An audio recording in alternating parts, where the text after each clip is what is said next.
Hello.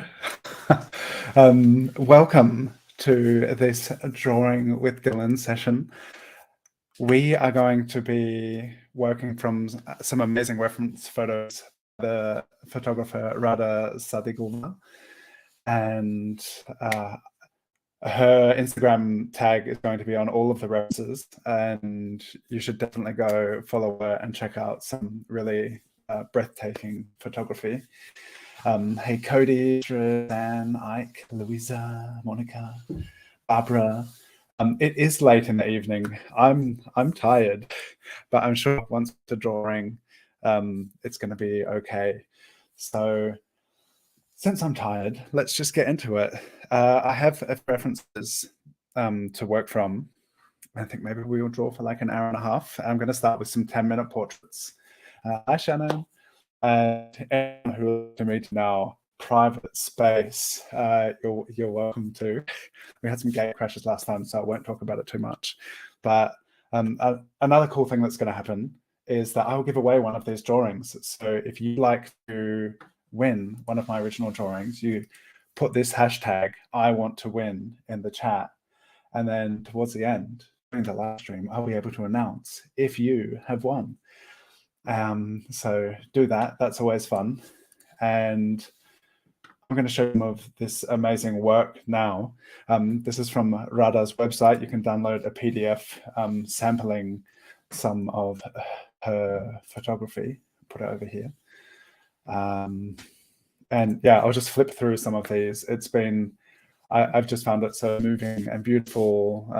So much of this imagery, so amazing. And thank you to Tamila, who got me on Rada's Instagram account.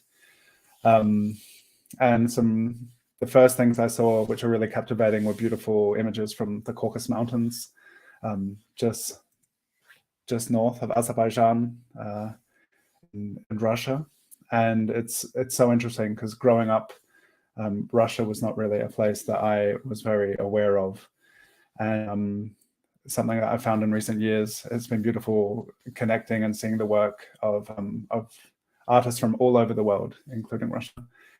And it's just like when I have traveled, going to new places is such it broadens our horizon so much, and being able to travel vicariously through the photography of such talented artists such as Rada is a real gift that we have in the creative space of the internet. So yeah, it's a real blessing to be able to enjoy Rada's work and to work from some of it today.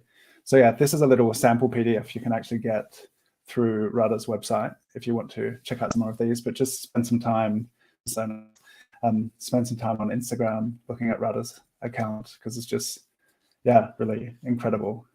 Moving photography, and it's going to be a real treat to work from some of these images.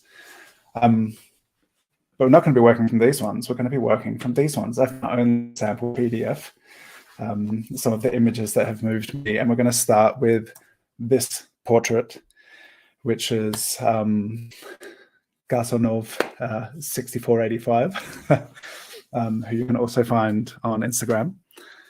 And yeah, it's just jumping back to this image, such beautiful, powerful mountainous landscapes. It's amazing. Something I've really appreciated in Rada's work is the nature, and so much outdoor photography, and it's a really beautiful way to get an impression of these places. And spanning a vast continent, there's a really incredible range of faces and places covered in Rada's photography. So I haven't been before. Thank you for those of you who have put in "I want to win." You can put it in the comments, chat comments, whatever you like. Yeah, if you want to win, just put it hashtag "I want to win" in the live chat and you might win. Let's start drawing. So the way this works, if you haven't been here before, is I will set a timer. We're going to start with 10-minute portraits, and got 8 images to work from, and maybe the last 2 will be 20-minute portraits, or maybe the last one will be 20 minutes, depending on how tired I'm feeling. And I will put the timer up next to my workspace, so you should be able to see how long we have. Good evening, Hesh. Good evening, everyone. I would love to know in the chat where in the world you are, where you're joining from, and what you're going to be working with. I'm going to go graphite today, and I'm going to start now.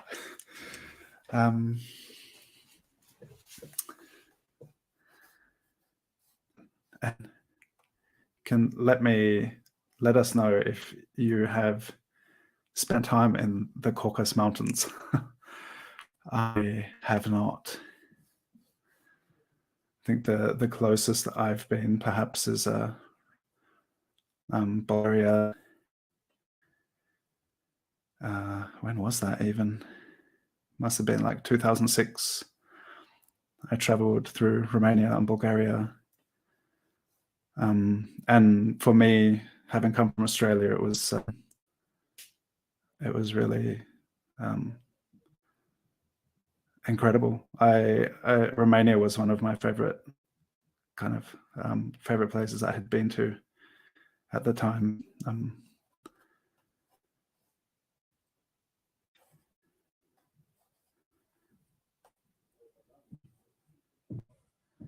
And some of the images that I've seen in Rad's photography of marketplaces and mountains remind me of my time there. I'm sure the Caucasus Mountains are also very different to the Carpathians. Yeah, something special about traveling through these places. And this image, when it came up in this particular photo, it came up in my Instagram feed, and I was like, wow, it'd be so amazing to work from this and from some of these images. So I asked Rada if we could work from some of her photography, and she's happy for us to. So be sure to tag Rada. And if I was able to find who the model is in the photo, I've also put their Instagram account name. An overlay on the image. Oh, sorry, I'm showing the wrong one. You can also please start again. All right. Should I do it? Thank you, Louisa. Thank you, Astrid. I'll start again. We get a bonus 2.5 minutes for this one. Yeah, if you want to grab the references so you can work on screen, or there is a link in the description where I have made the PDF of these images available. Thank you for telling me. All right, I'm tired. I am tired. That could be part of it. But now I get 2.5 minutes extra, so that's okay. And maybe Barbara as well. Yeah. Excellent.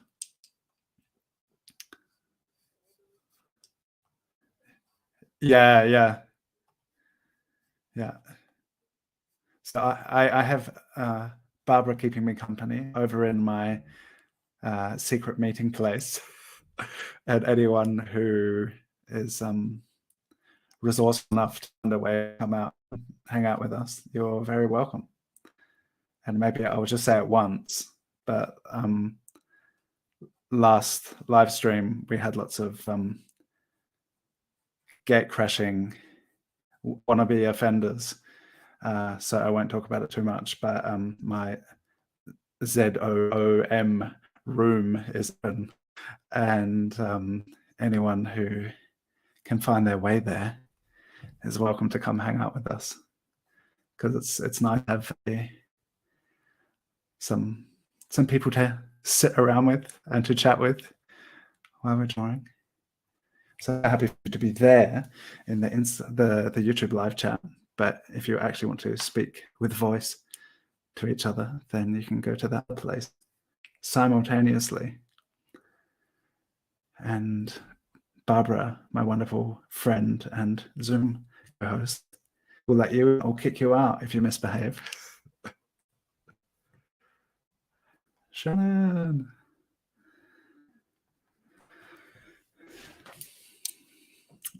So something really interesting about this image is it's all of the action is in the shadow. So maybe I might just get really dark all over the place. So I tend to leave a lot of my paper white or when I'm doing quick sketches. But yeah, part of the kind of striking quality of the images, it's mostly in shadow.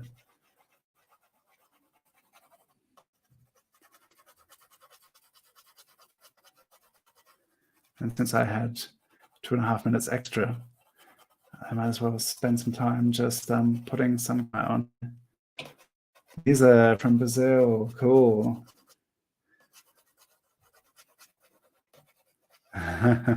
It's good to have friends in the chat that can tell me when I'm doing things wrong. Thank you for speaking up.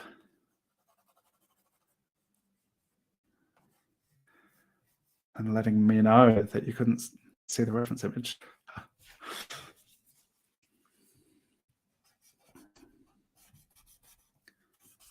So I didn't see anyone. Did someone earlier say they'd been to the Caucasus Mountains?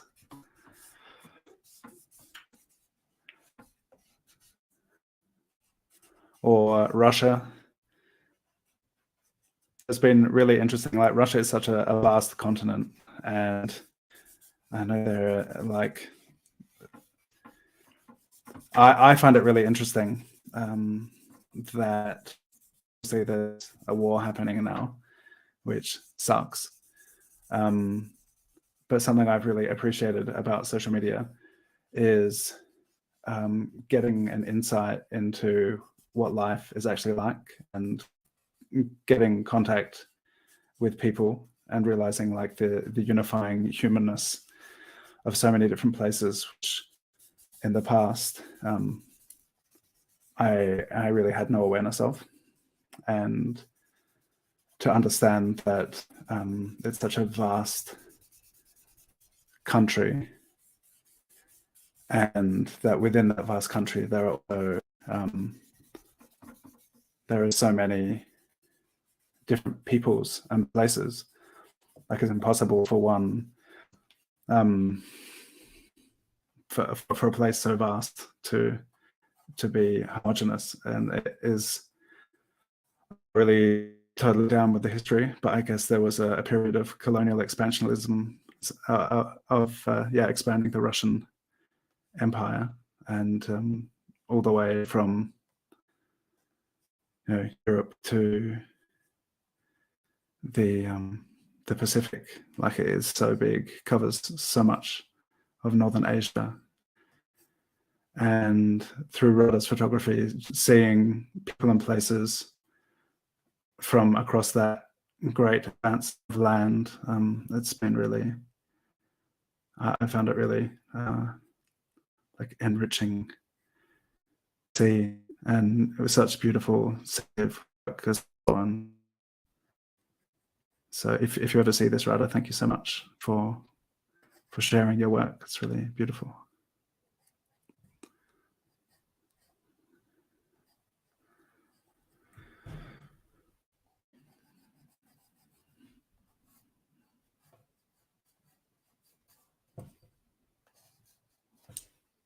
Oh, 3 minutes 40 left. I'm going to have to change my my power saving settings to let my phone screen stay on for 10 minutes after this one. Yeah, so as we're drawing these, I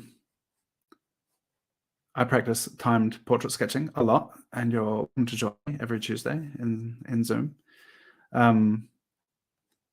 But feel free to continue with an image or stick to this time frame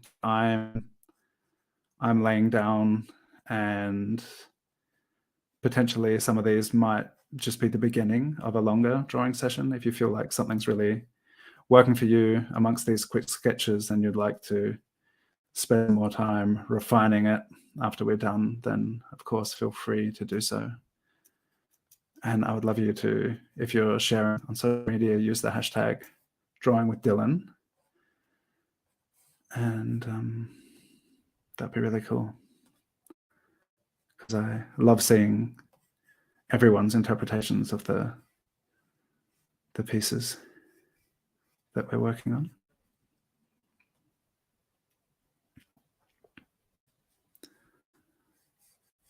And this kind of quick-timed portrait drawing is like to get acquainted with starting and just diving into a sketch, and there's not much time to hesitate and think about what you're doing, and just that jumping into the practice I have personally found to be hugely beneficial for my development, and perhaps it will be so for you too. Lewis, hello, Guru Nadon from Italy, Lewis from the Canary Islands. Nice to have everyone here. I sent out some mail this week, so let me know, Lewis, if you get something from me. I know some people in Germany have already received. It's from the giveaways and from the last live stream. Someone also purchased the piece, and they are flying out around the world as we speak.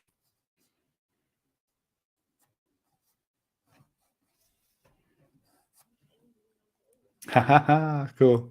That's great. I love that you have one too.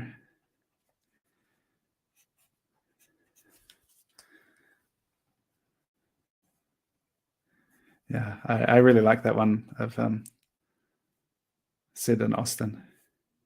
It was her birthday a couple of days ago. I saw it on Instagram. And she was having cake with Austin. That could be it. It's a mighty looking cat.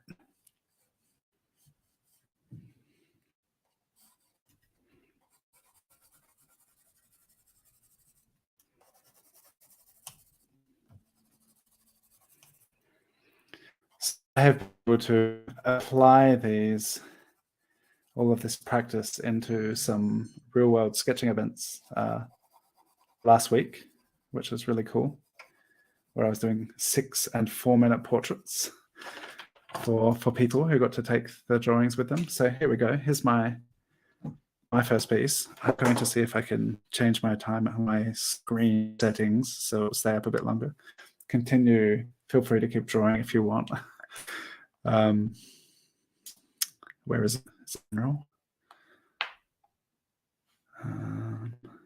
Display and brightness. Auto lock. Never is a very long time, but it's 5 minutes. 5 minutes or never. So I will never, and then keep the counter up on the screen.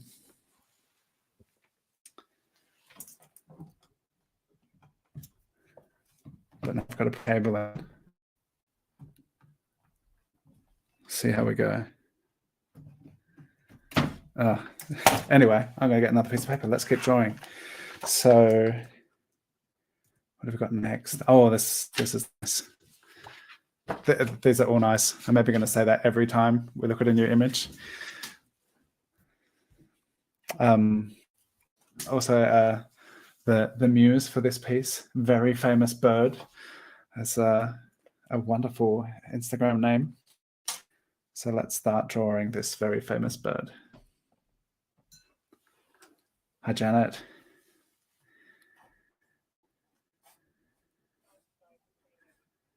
No problem. Welcome.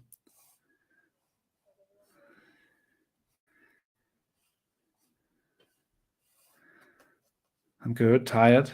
Having fun. How are you? Cool. How's Panama?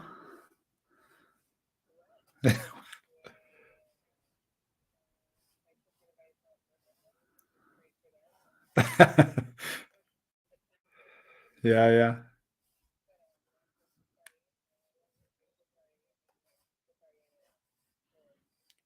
Oh, wow. But they were still in the pool? Okay. Oh, okay. Yeah.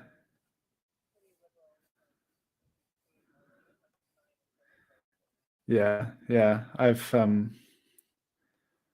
swimming with lightning, that's, a bit spooky. Yeah. I was recently, in summer when we were at the Baltic Sea, it was a storm.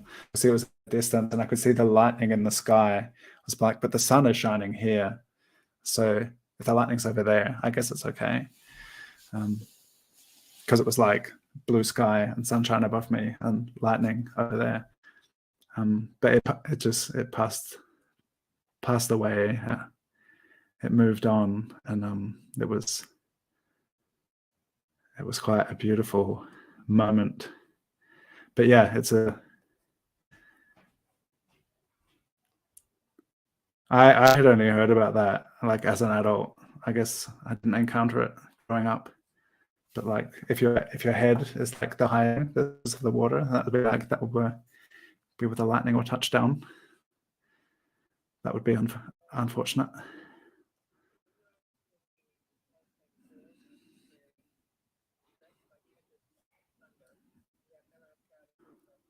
Oh wow. Oh wow.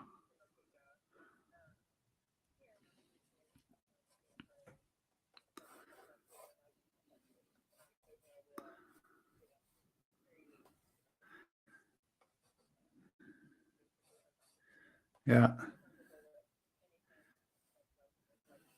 Yeah. Yeah. Yeah.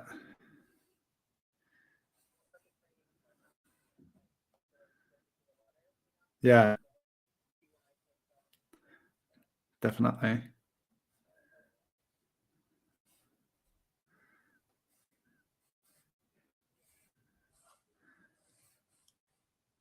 Like we go swimming at lakes sometimes, and sometimes it's not clear. Um, but we were somewhere. I think it was last summer, and it was quite shallow. Thankfully, like and there's this area which is kind of roped off with boys and stuff, and it's like this is the swimming area for kids and families because Holly fell over, and as soon as she was in the water, she was just like invisible. But I can was standing right next to her and just pulled her out, so it's okay. But yeah, it's a bit intense with kids if you can't see below the water.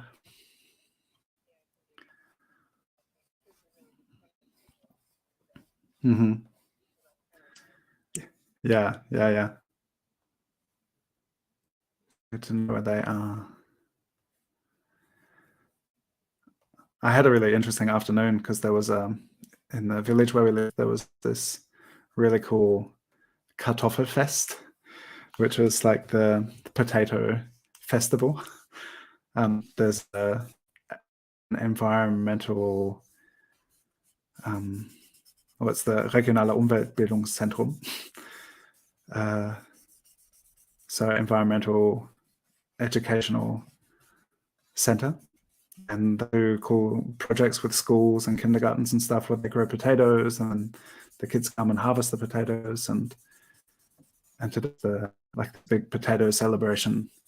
And there's lots of cool stuff there. Lots of people. Everyone came out, and it was like the first time because Holly's nearly 5, where the kids like they're now socially connected and kind of confident that would all be off doing something. And I was there with all 3 kids. Kira was working.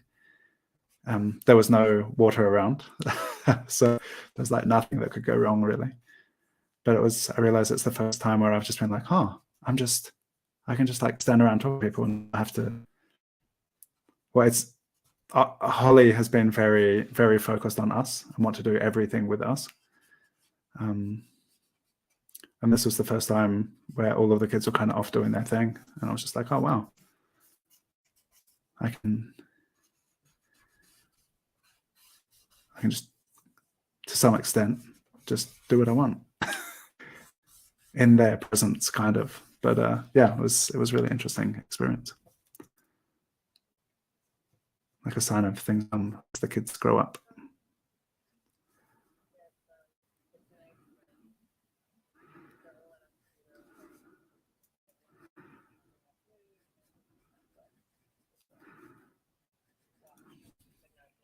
Yeah, yeah.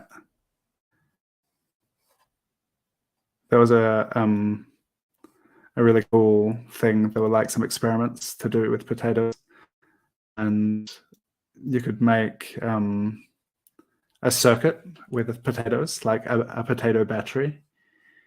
And Arvid was really into it. He did it 3 times, like went out, did a things cake, but you like put these pieces of metal into the potatoes and then clamp some cables onto it, and then you can like light up a little light bulb with potato power. It's pretty cool.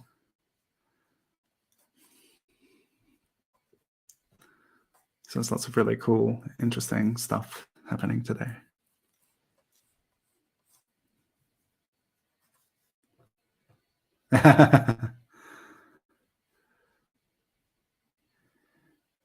Yeah, so into it. He also there's a stand where you can like mill your own muesli. Like you put in whole grains and then just flatten them, make your own rolled oats and stuff. And Arvid loves that. So he ate a lot of muesli today.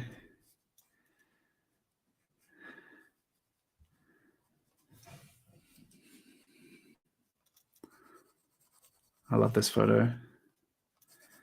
It's actually, yeah, it's a much broader composition. I've put this in the portrait. But I would highly advise spending some time, like I think almost every post that has multiple image posts, and there's just so much incredible stuff in there.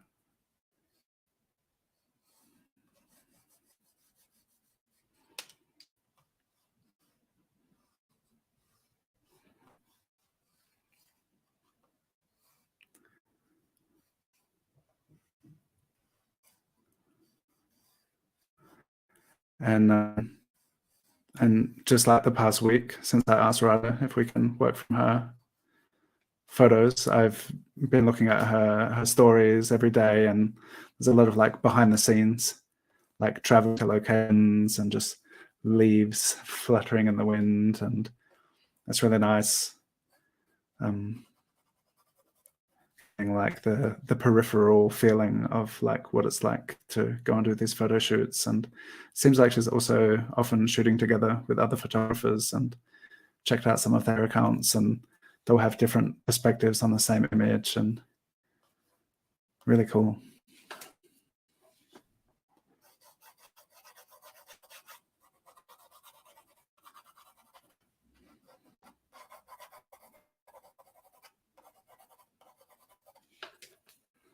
It was pretty hard to narrow it down to a selection to draw during this stream, because there's just so many amazing pieces.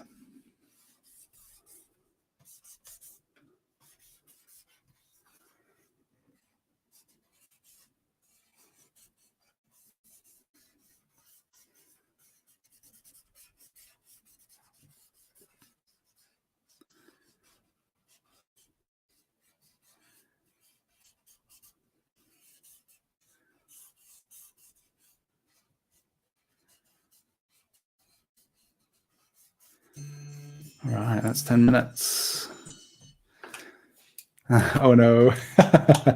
Hey Olivier. Hello, nice to see you. Guten Abend, Baden-Baden. Jay. Is Jay Judith? I don't know. I'd be a guess. I'm not sure. This feels like the beginning of something. Like a few more minutes with this could be helpful. Oh, this one, this is nice. So this is, I could have a map of Russia on the screen to show where these are. I can't remember the name of the place, the region, but there was a whole series that were taken over on like the Pacific, a region near the Pacific coast. And I just thought this was a really beautiful place. The pattern on the clothes and really interesting crop. So let's draw this. And it's Judith. It is. Excellent. That's, yeah. Is that what I said? I think that's what I said. Hey, 10 minutes. If you would like to win one of these sketches, then Cody's just cheating with the phone. So that's totally cool. It was a very awesome image. But check this out. I'm gonna wait. If you, where did I put it? This thing. Use the hashtag I want to win. Hashtag I want to win, and you might win one of these drawings. Will be announced towards the end. So 10 minutes. Let's go.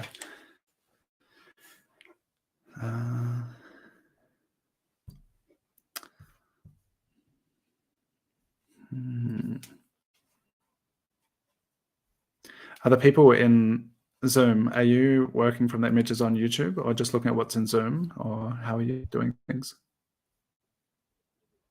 Yeah. Oh, cool, cool. Because yeah, the way I've got it set up on Zoom, I can see the whole difference with this one.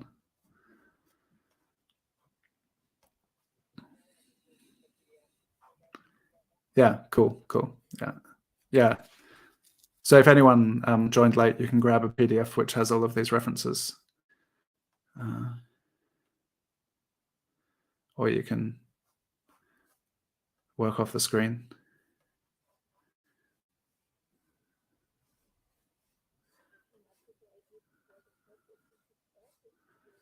Oh.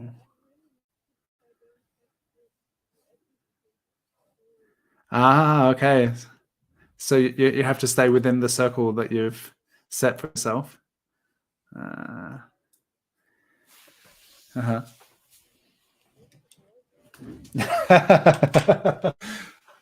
Cool.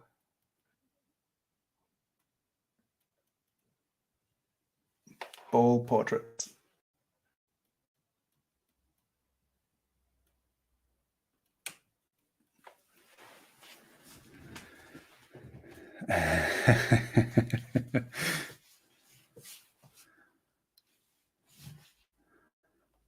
Kuru and Hash want to win. Maybe you will.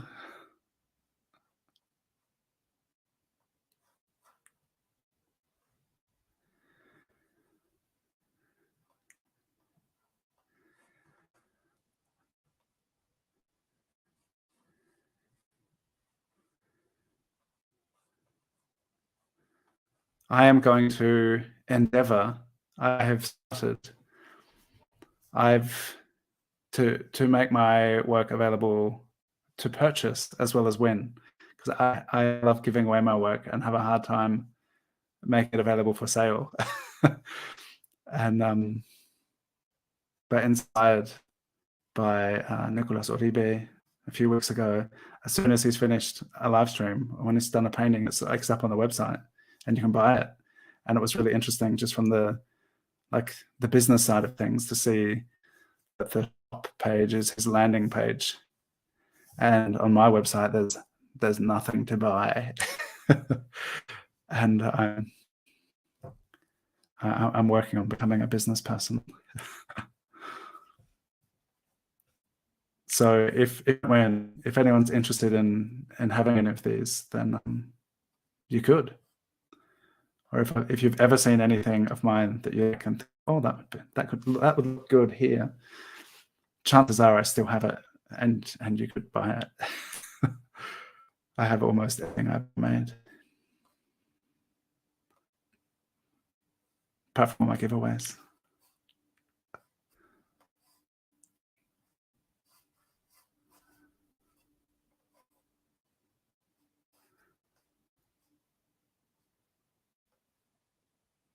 Just in case. just in case there are any bites. Yeah. Yeah, it's so interesting. The yeah, excellent. Yeah. Yeah, it's interesting. Yeah, I don't know. I think that's part of what's been difficult for me is like, oh, how much do you think, how much is anything worth? And I don't have any problem letting go of what I've made. That's not the issue. It's just like, I don't know, what is the thing worth? Well, when I have a commission, that is a good question, Janet. How do you figure it out? If anyone watched, no, no, I don't want to not talk about it. I think it would be super helpful to talk and hear about people talking about how they do the business side of their art. And I have the way I've been doing things recently, and it's kind of, it's difficult. I don't think it can be directly translated, but when I have a commission, like I've been doing murals and I've done this live drawing job, and there I have had an hourly rate, and then I kind of think that that's what I think my work is worth. And if I can translate that into how long it takes to do a piece. And I know some people say, like, there are different ways you can kind of figure out a price. One is like time-wise, it's like square inches or centimeters of the work, which I've never tried that.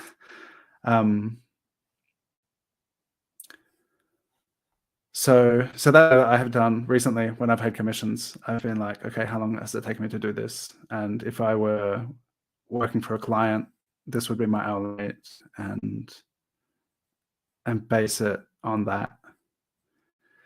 And I have, even though I have heard people saying it's very unprofessional, I've often said, like, how much do you want to pay?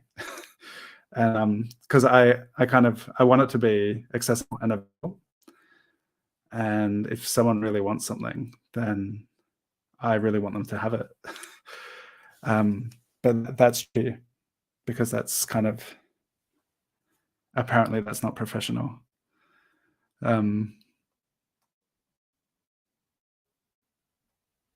Interesting.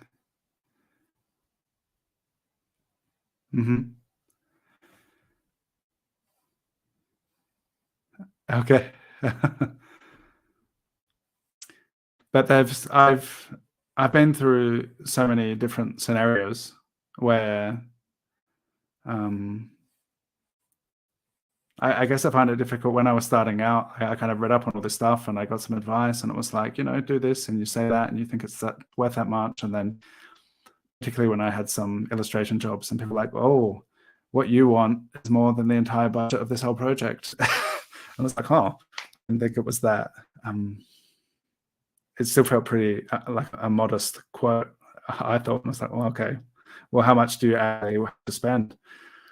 And that's worked out with some things. It's like, if you have a clear idea of how much, like illustrating, it's like what value within the overall scheme of this project, like what have you kind of envisioned for the illustration? And then sometimes I've adjusted my output time-wise to how much. Usually I put in more time than I've been good for when that happens. But I feel like it's a big journey of discovering how all of this stuff works. And no one's, at least so far, I haven't had anyone who's been like, this is how you do it. Just follow these 5 steps and this is how you'll be making a living from your art. Anyone have questions, or anyone has anything to say in the chat, please? I feel like this would be really interesting to keep returning to. I've sometimes had an idea of having guests on and like talking about art business stuff, because we all do it and we're passionate about it and we love it. But but also be great if it can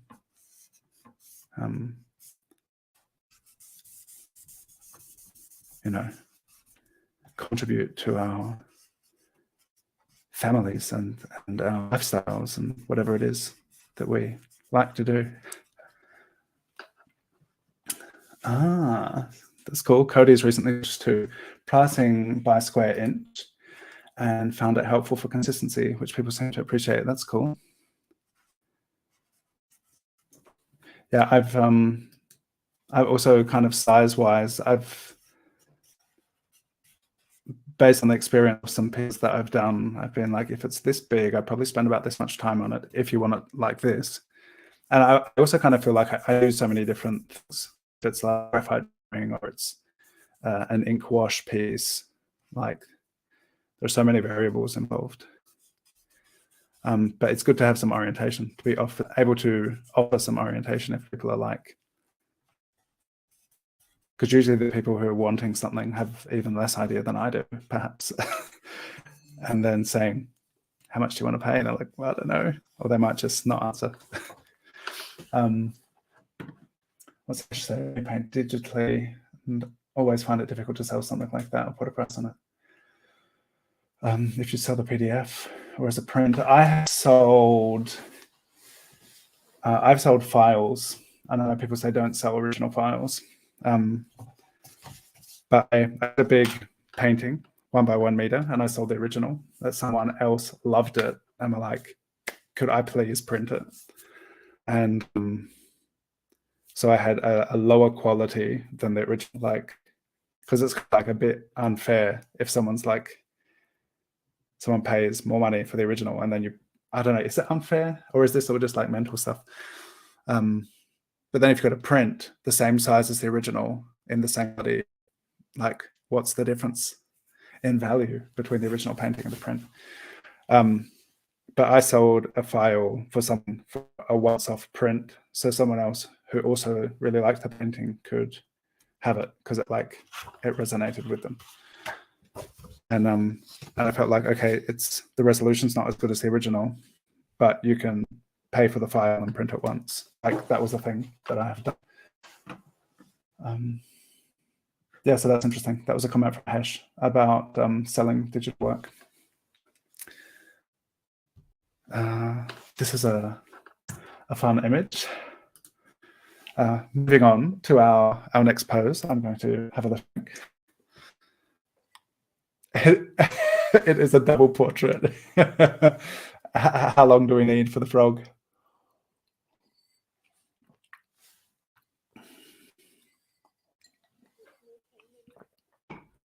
Yeah, that frog warrants its own 10 minutes.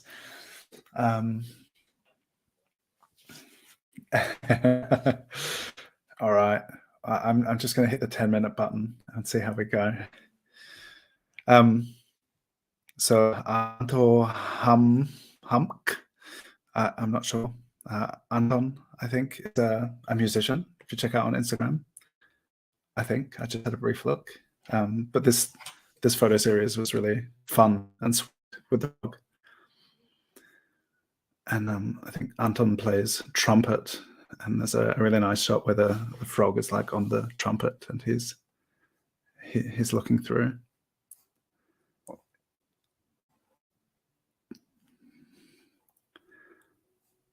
Oh, this is interesting. I drew a frog like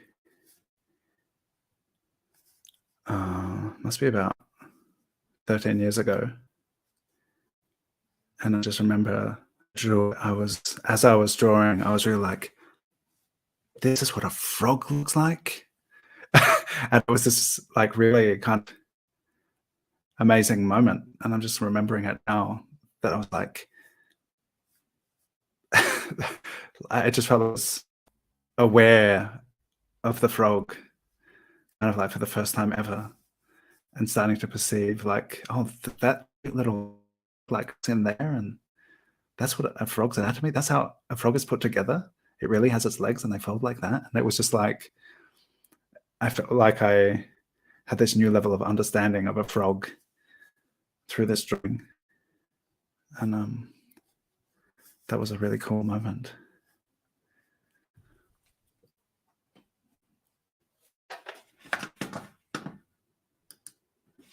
Oh, cool.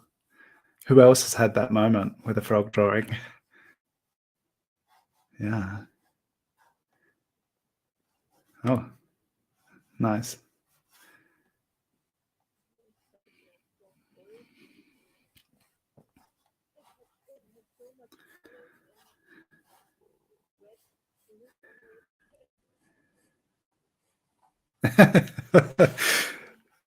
Um,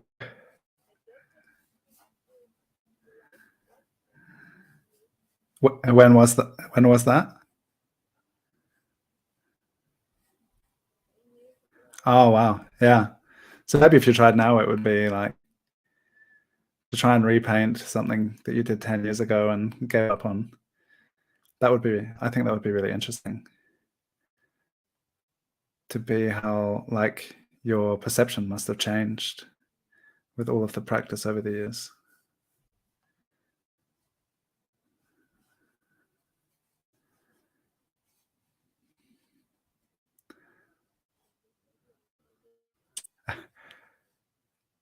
That frog painting's been on the easel for 10 years, waiting for you to return.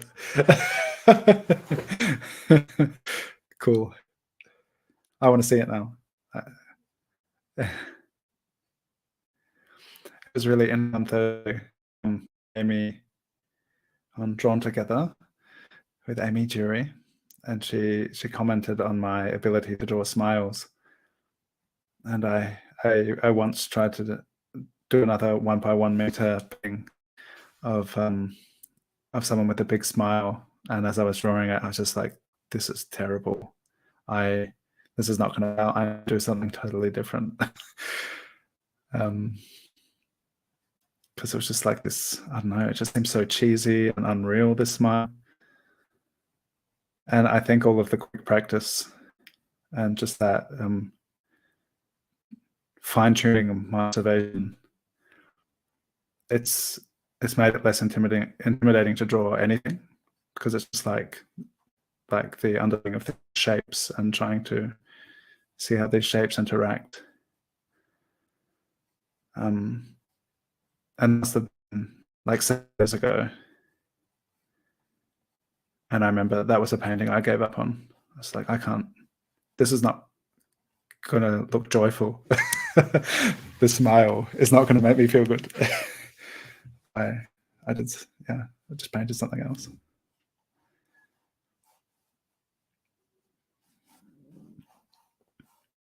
Does anyone else in the chat have pieces they've given up on and would be willing to return to and try again?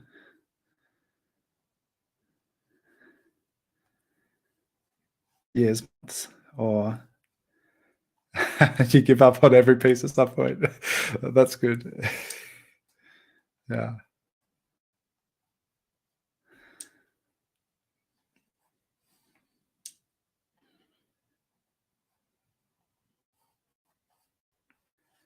Yeah. Yeah, it's not.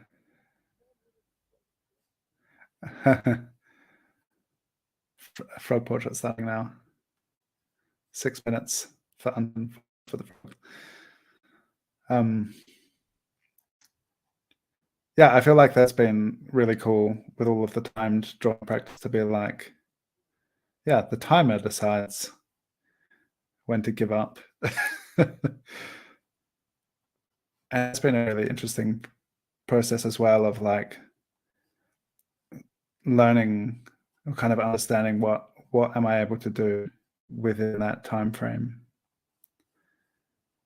And that was really interesting with the live sketching this week to like, okay, what am I actually going to be able to get done?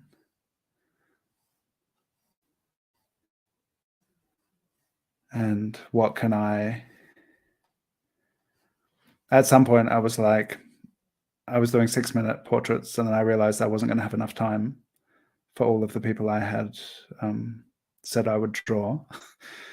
And so I cut my timer down to 4 minutes, and there was this really clear period of adjustment where it was like, how do I compensate for those 2 minutes less and still feel content about the result?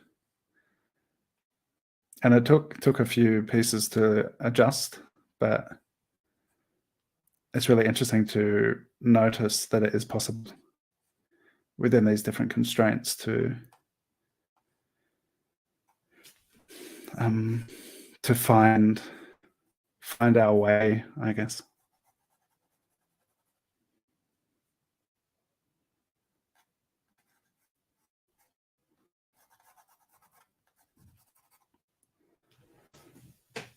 Oh, that's cool. I'll reply to those comments in a moment. Yeah, it's really interesting to hear from people in the chat.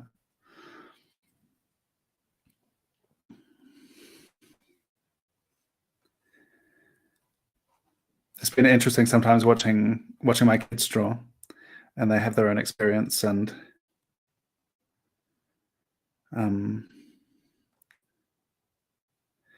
the thing of giving up when the joy run out of it. I've watched our oldest kid really suffer through the process, and I've suggested trying to find a joyful way to it. And it's so interesting to see because he has this vision of how it can be, which I guess we all do when we have an idea for a piece which would be cool, and to witness it externally from him sitting there wanting to create this thing and being discontent with it, and then like pushing and suffering until he reaches a state where he's happier with it. And that was really interesting. I'm like, I don't know, like, give up, do something that's going to make you feel good. But then he was able to push through, and he didn't want to give up or do something else, come back to it. And he just kept pushing and suffering until he had created something that he was happy with. And that was, yeah, it was just such an interesting process to witness from the outside.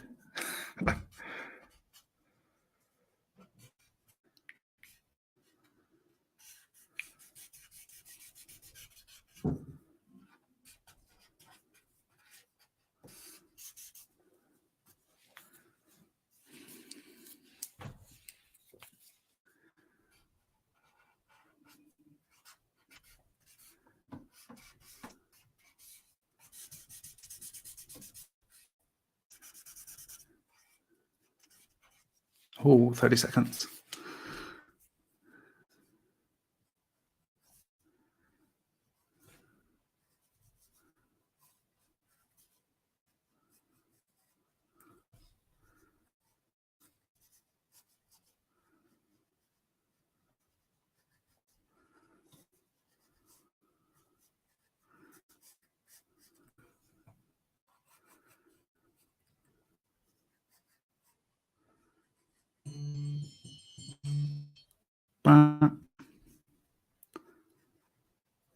How's the frog looking, Barbara?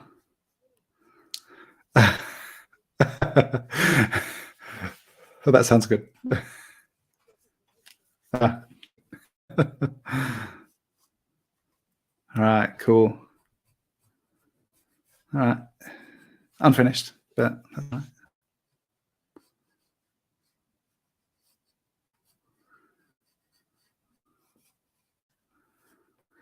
In October, I'll be the 21st of October. I'm going to be doing some live sketching in Göttingen, which is open to anyone who wants to come along. It's going to be an art and a creative market called Geben and Geben.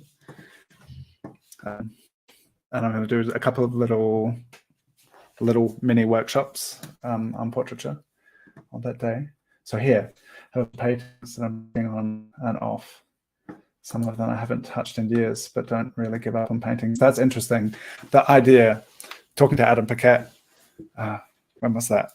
On Drawn Together a few months ago. the idea that he had a painting that he started 12 years ago, and he just felt like, I think now it's finished, because he had just done something. And that was like the idea that these things exist and return and be like you're still in a relationship with them. That's really interesting. And don't mind giving up on a painting if the joy or passion for the idea has gone out of it. Still good practice. Yeah. Life's too short to do something interesting anymore. Yeah, and that's that idea of like, oh, this hasn't worked out. But I feel, yeah, just the practice of anything, even if it's like it hasn't worked out, is really beneficial. Part of how the wealth of experience that we collect. How cool is this? This veil and portrait and everything, the background. This is pretty amazing. There's a lot of detail in here, so do what you want with that in 10 minutes. I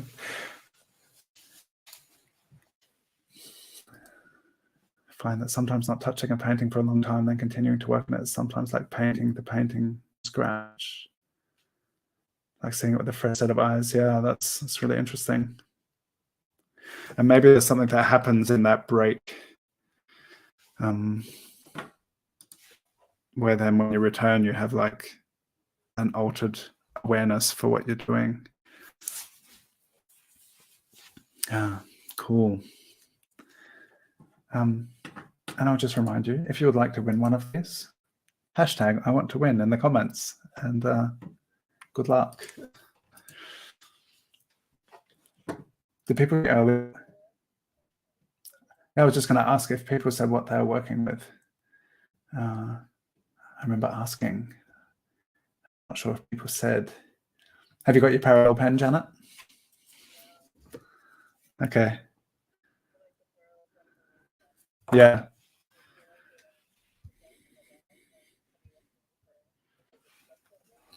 Yeah.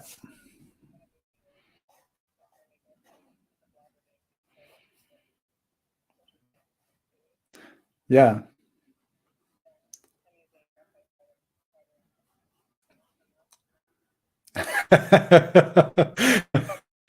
Cool.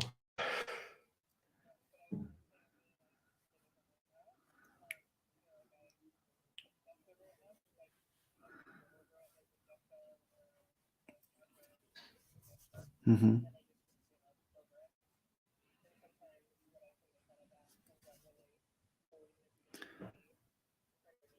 Yeah.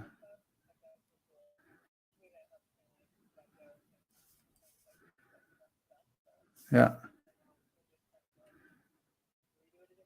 Yes, that's really cool. Amy said something to that effect on Thursday as well, like painting over an image that's working out.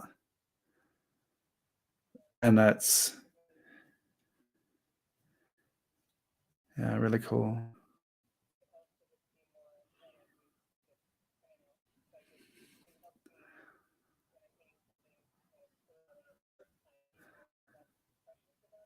Yeah, yeah.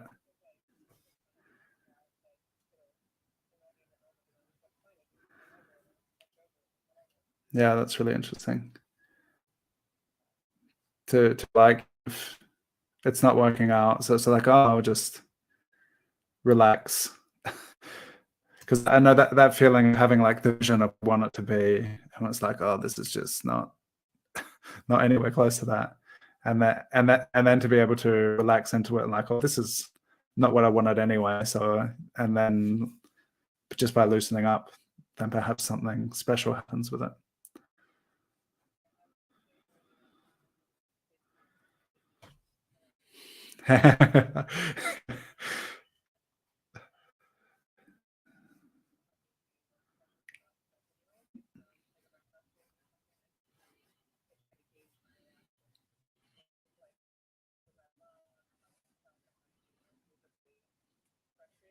Mm-hmm.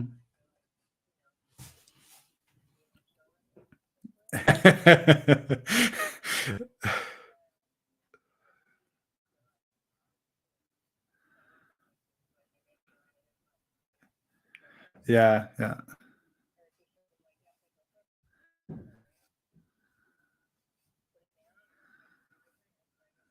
yeah, yeah. That's really cool. Shannon and Harry Mack both had this really cool thing. That if you make art and it doesn't work out, or you feel like it's not working out, it doesn't hurt anyone. And so it's like, so long as you're not hurting anyone, it's kind of okay. And because it can feel pretty, frustrating, terrible if it's not working out. But it's like, oh, actually, just because, these scratchy marks on this piece of paper aren't giving me that what I was hoping for. It's okay. I haven't caused any damage, really. And then that is also something I've tried to like pass on to my kids as well. Like like the suffering that you're experiencing through this drawing, which is not as you hoped, is no one else is feeling that suffering. You're not hurting anyone. It's apart from yourself, maybe. And that thing of like looking at each piece of art as though it is a part of you, and being kind to yourself, like it's something that is coming from you and a part of you. And if we can learn to be kind with ourselves, maybe we'll be kind with our art. You've had some very good thoughts on all of this stuff, Shannon.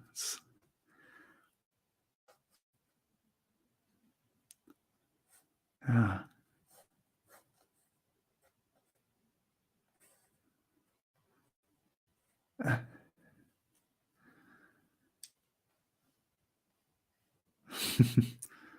Was that the one with Snap the Lead, or that was another one?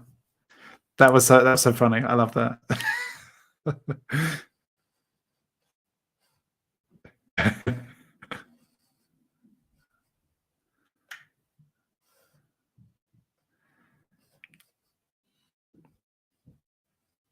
Mm.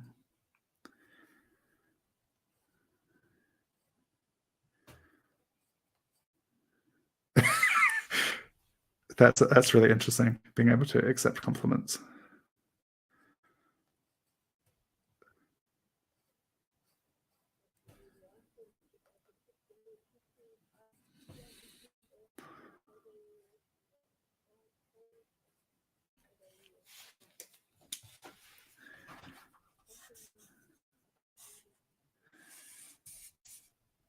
I, yeah, I guess it might vary from person to person, student to student.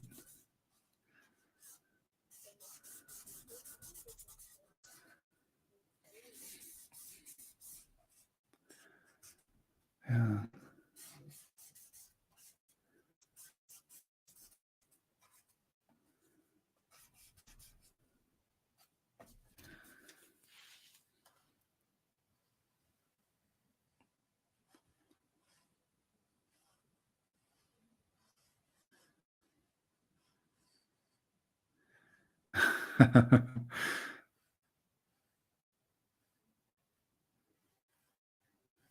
what?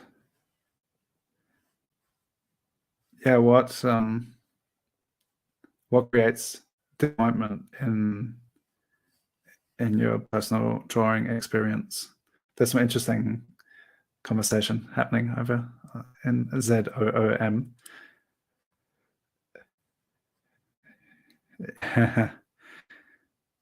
Like, is it an expectation thing? You go into your drawing with a sense of expectation? Because I like thinking back on it, the pieces that have caused me suffering, I think was where I felt like I had learned something. I was like, I have some ability now, and I kind of want to do what I have learned justice and put it into this incredible vision that I have for this piece. And this was stuff that was like years ago where I hadn't really learned much yet. But that's where I had like the most pressure on myself to make something good. And it was definitely learning to let go, like this liberating. Liberation is a recurring theme in my development. And having constraints and limitation, it's like this play between things. But I think when I held on most to the vision of what I had for an idea for a piece, that's when I suffered most. Oh, really? That is very interesting.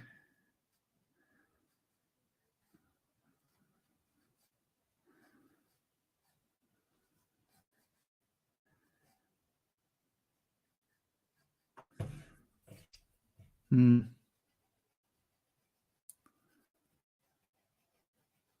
Yeah, that's really interesting. So Shannon's the opposite. Like having that vision, expectation, and that, like thinking back on certain pieces, it's like, oh, that made it so hard. Real trial. But I wonder if it would be different. If it would be different now. Like I don't have a different skill set kind of available to me now. Like that, what I, but I, yeah. What were you going to say?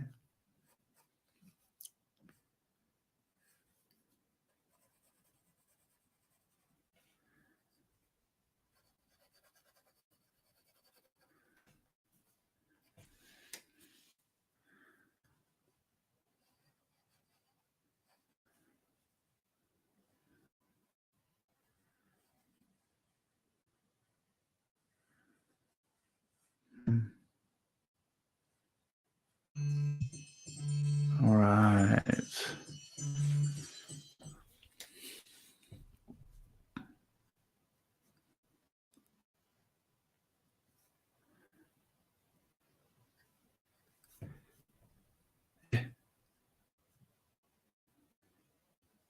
Yeah, that is a general, that's some life wisdom right there.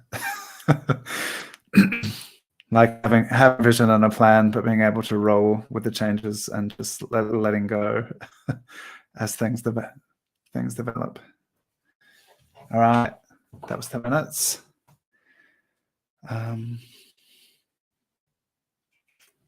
it's very, very bright on the camera. Yeah, that was fun. Another amazing image. I feel like it's pretty different than the reference. I like, there are things I see in the likeness which are like, see it next to the reference like that. But overall, I think it's cool. Sometimes it's good to get rid of the reference, and then it's like, if you're not comparing, it's like, oh, this is, you know, it has its own intrinsic value beyond comparison. Here's another wonderful image to work from. This is another one which is a lot, like I said, mid-tone, but a lot in shadow, like that first image we looked at, and the shape of the veil and stuff. It's this is so cool. And this was like part of a series, and there's just so many beautiful images. Thanks again, Rada. 10 minutes, let's go.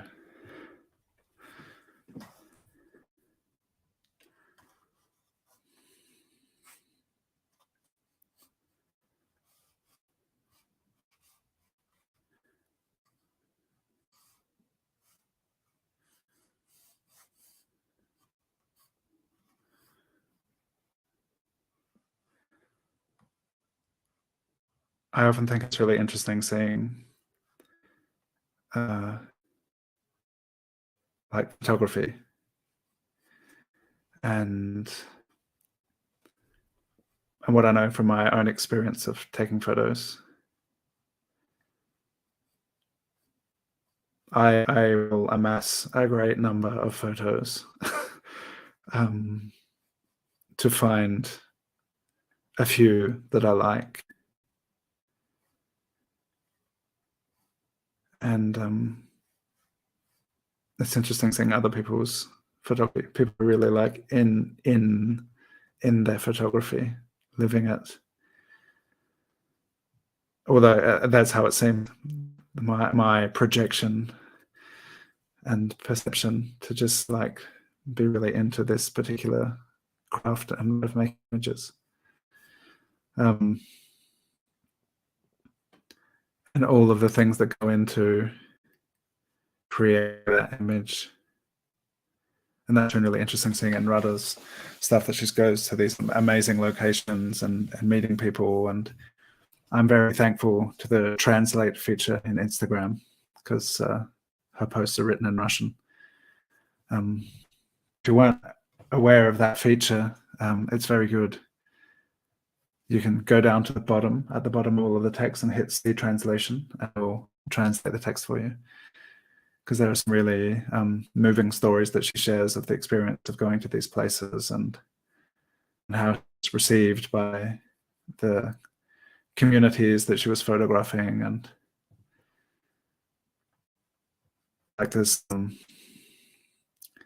we just witnessed this one still frozen image that seems, you know, it's edited and curated already, and it's just a moment. And in that moment, it's like perfectly captured and shared, and there's a whole journey that's gone into the creation.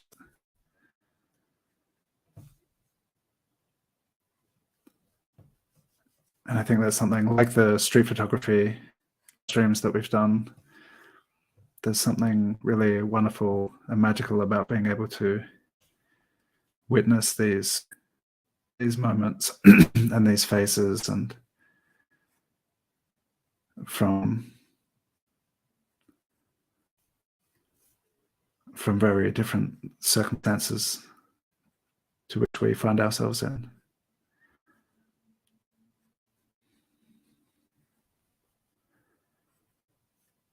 And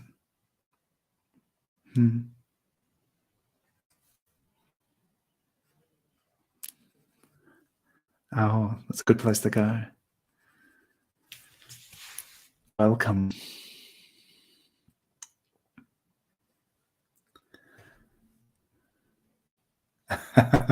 Catherine, I have to find a way to save photos. My camera roll in photos has gotten nuts. Yeah. Oh, it's hard.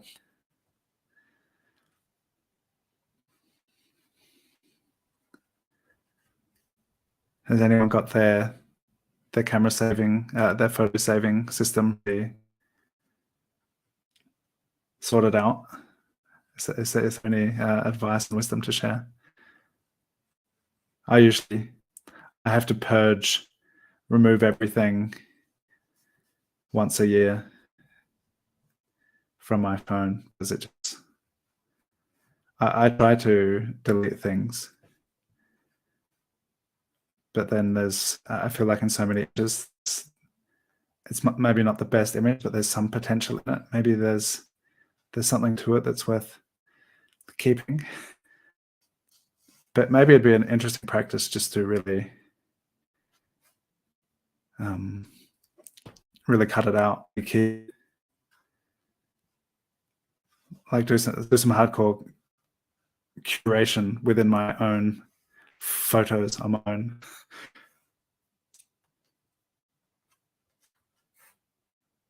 But it's really challenging, because it's like, what is the value of these photos? Like, sometimes it might be compositionally, visually beautiful and interesting, or it may just be some funny little moment, which as an image is not very powerful, but as a recollection of that moment has a different value.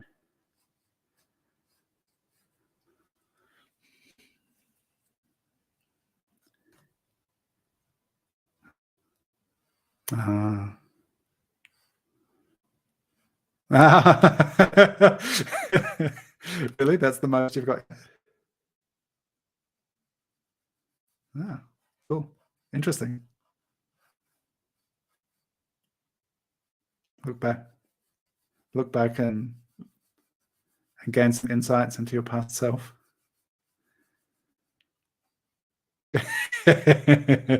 Present self.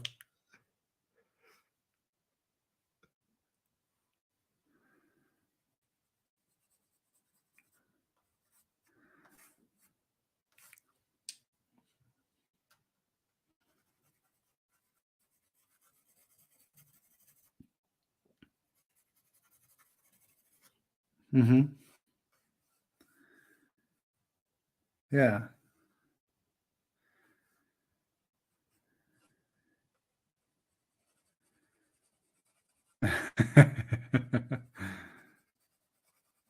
I had I've got like backups of old computers within backups of old computers. It's like that's um, Russian doll backups. Um, and I know that when I was first really doing online workshops and learning a lot, like in the kind of the early phases of taking it seriously, I had this inspiration folder where I would just like screenshot so many things which was somehow compelling and interesting. And I'm just remembering that it would be interesting to look back on what I things that I saved back then. And it could be anything. Like I remember it was like uh, paintings, fashion, pieces of machinery, like anything that was just like there's something there, and it was just kind of this comprehensive collection of things that seemed remotely interesting.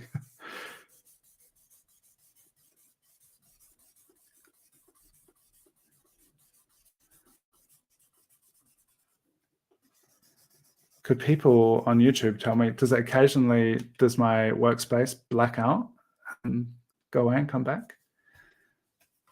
Because I'm seeing that and it's a bit weird. Yeah, people, if you're working on your own drawings, you're probably not seeing it that much. Well, it's weird because I thought I plugged in with a cable and it says I'm on Wi-Fi, and that's how the connection is. Fred Stone, hello. You want to win? Perhaps you know.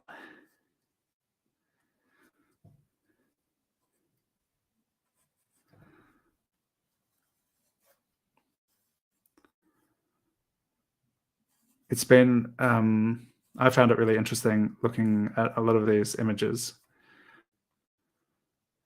and um, and looking from image to image, like where it is geographically, where it's been taken, and what I know of the surrounding region. And it's an interesting. It's also an opportunity to learn more about places and things that are going on. But to know that this area is close to Azerbaijan, which is doing some pretty terrible stuff to Armenia right now. But this is whole beautiful mountainous region of the world with these countries and various cultures and traditions very very close to each other. Although perhaps I'm not sure how close they feel when you're there in mountains. That I guess from valley to valley things are different. Um, yeah, but it's been really interesting just kind of seeing where these images are from, and then kind of having a look on the map, like, oh, because there's a lot of names that I don't recognize, and then to see where these places are. I have some books from a friend who's writing a book about Slavic seasonal festivals, and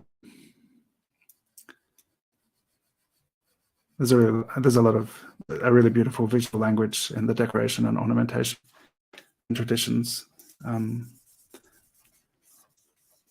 bit closer to here, like Polish and Slovakian. Like it's far away. It's I find it difficult to get my head around. Part of what I perceive about a Russian identity is a Slav tradition, but I guess that came from the West and was kind of taken eastward across a very vast land, across a continent where there are so many different peoples and traditions. So I wonder how much of that, how much there is actually like, I don't know, the sense of national identity is something I struggle with anyway.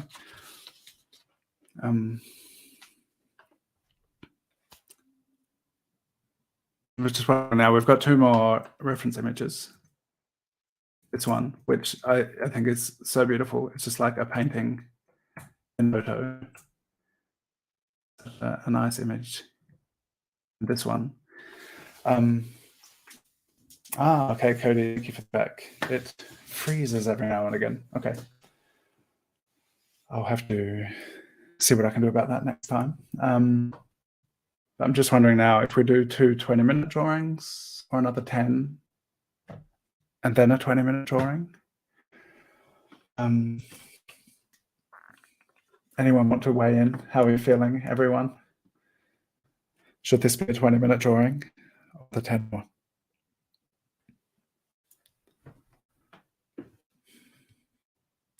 We start with 10 and see how we feel at the end of the 10 minutes.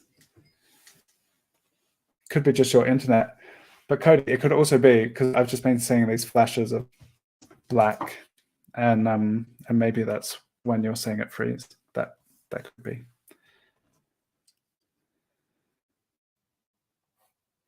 Okay.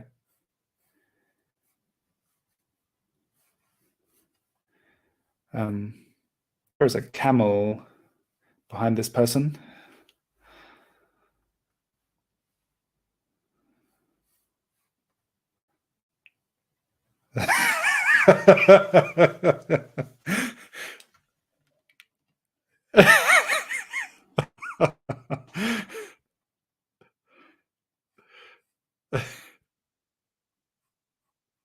Yeah. How much awareness you give to the camel.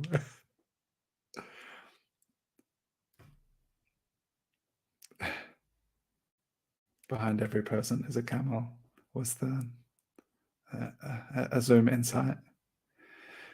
It's been really cool with your AI clips, Shannon. I like hearing Terry talk to you, and it's really cool. And last time I did a live stream, I forgot to have my headphones, and I thought it was interesting that the sound that comes out of the computer is also part of the live stream. And it's nice to hear that conversation there. And I was wondering, because it felt like it was pretty quiet last time, and I was wondering, is that because people know if they talk, they're going to be heard, or it was just a solemn occasion. Yeah. Cool. That's funny.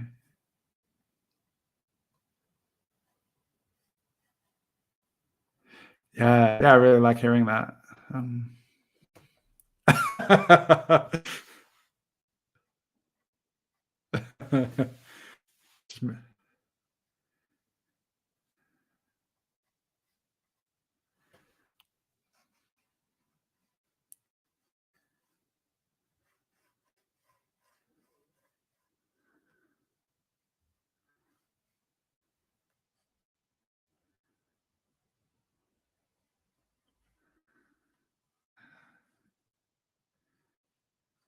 Yeah, Shannon will be live streaming tomorrow.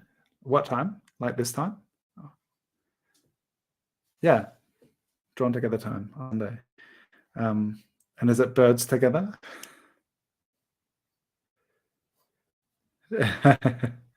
Birds Together with a special live bird guest. It's so good. So if you want to hang out and draw a Shannon and friends tomorrow, be sure. Okay, cool. I am. That's cool.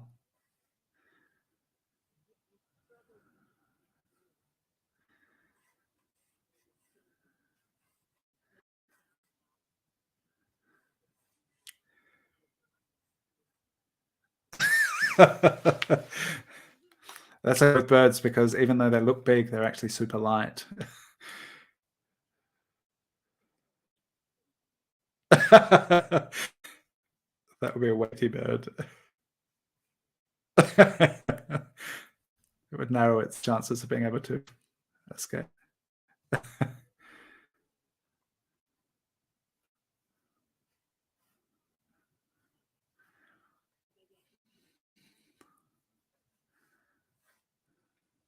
Yeah.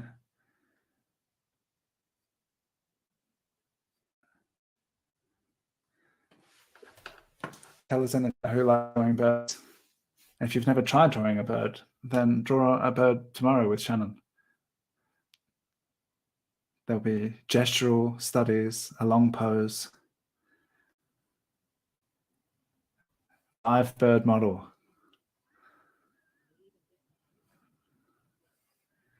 Ah.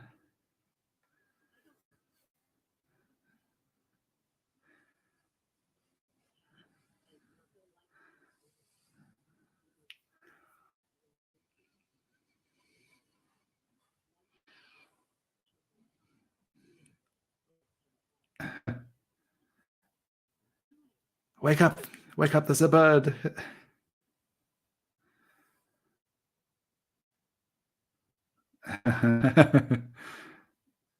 One of my earliest memories is waking up my parents in the morning and they tell me to go back to sleep or it's too early to be awake. And I'm like, but the birds are awake.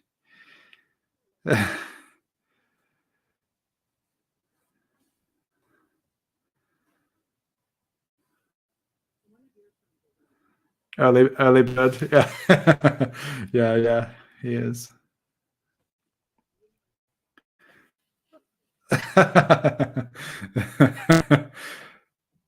That's interesting.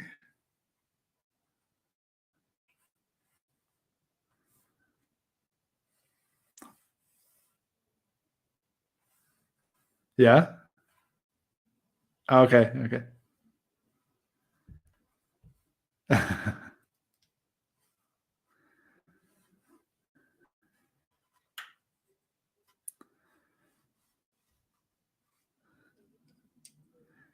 Yeah. It's uncreative people. You take an amazing reference and then you do something with it, and then you've got a new person.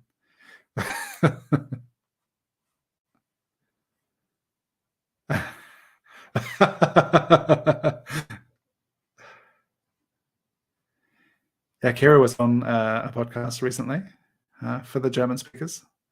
If you want to hear some birth stories, and I think we're wondering, because Shannon, you and I have been doing this podcast thing, and Kira's wondering if maybe podcasting is a thing for her.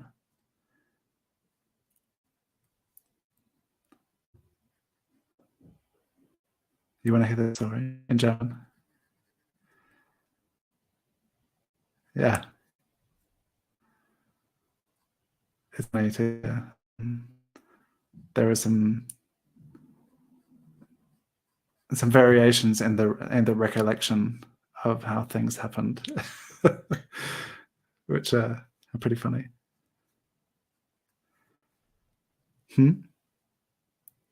Podcast, the interview, the experience of being on a podcast, or how did you like birthing? I think she really liked it, and it was cool for me to listen to her talking about things that I know about, and I know that she's really into, and then to hear her being like really in the zone of what she's really passionate about and interested in.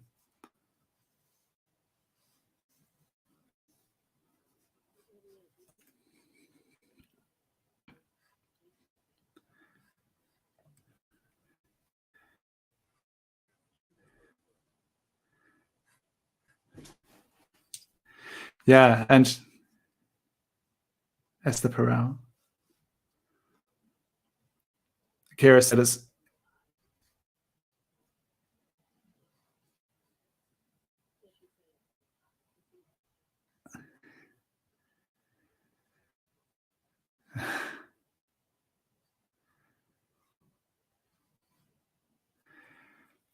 Kira has said that she like friends of hers have come up to her after listening to the podcast and they're like, wow.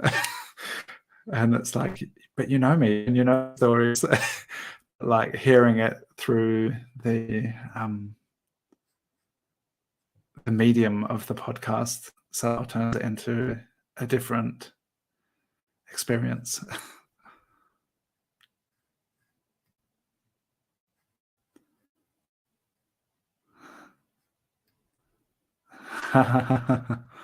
Oh,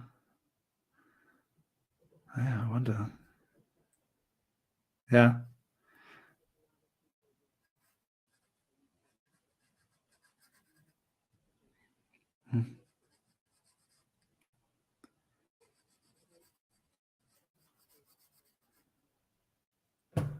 Yeah. Yeah, that was really cool.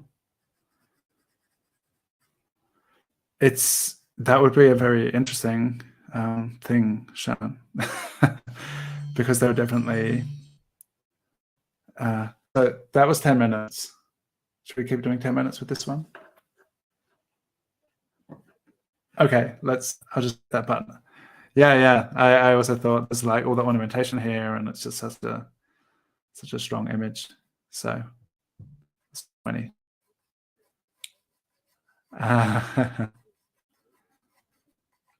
10 plus 10. Yeah,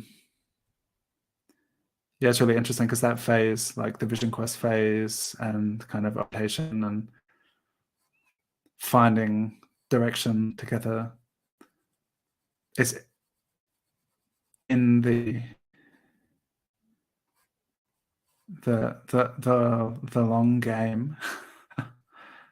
Like there have been in the beginning, it was like it was just the two of us and like a symbiosis, and we did everything together. And then we kind of have encouraged each other to do what we want to do, and it's really. I was just drifting around. Kira was like, "What do you actually want to do? What's the coolest thing you could do?" I was like, "Oh, drawing." And I think a lot we have made a conscious effort to make space for each other to do the things that we want to do. But having those things and having kids, like having the kids to take care of and having our personal projects and passions,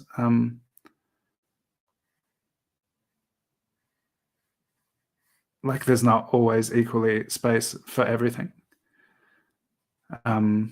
So that the early days where we were traveling together and just did everything together, like it has been, I think, very important and beneficial that we had such a tight time together in the beginning, because having family, kids, work projects, then there has been less time for that kind of symbiosis. But it's good to know that that is also a state one can, or two, or maybe more, can be in. But not to to hold too tightly to ideas of like it was like that and it always should be, because things are always changing. Being able to adapt and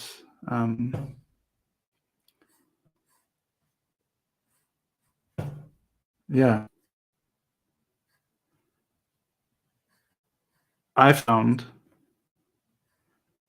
after traveling so much and having such an amazing time, and this was like leading up to that Vision Quest phase where I was kind of like, what am I doing with my life? What do I actually want to do? Before I decided to really start drawing seriously. So I was around 8. I had had a pretty amazing time traveling in Europe, and then we came back to Australia and things didn't work out how I thought they would, and I was like, what am I doing? And there was a phase where I was really like longing for the magic and freedom I had experienced when I was just like on the road traveling with no goal.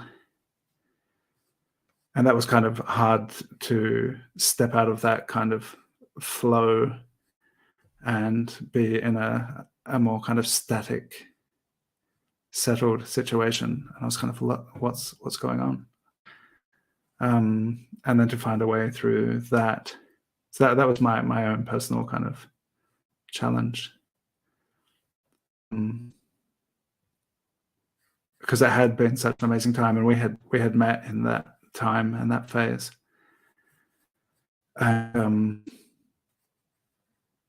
To be able to realize that that can be a thing that was incredible and a very important formative phase, but it doesn't always have to, life doesn't always have to be lived at that kind of intensity. I think that was a very important lesson to learn. And then whether it's an individual experience or the experience of a relationship, that there are different, like nothing's ever the same. So yeah, I don't know. Yeah.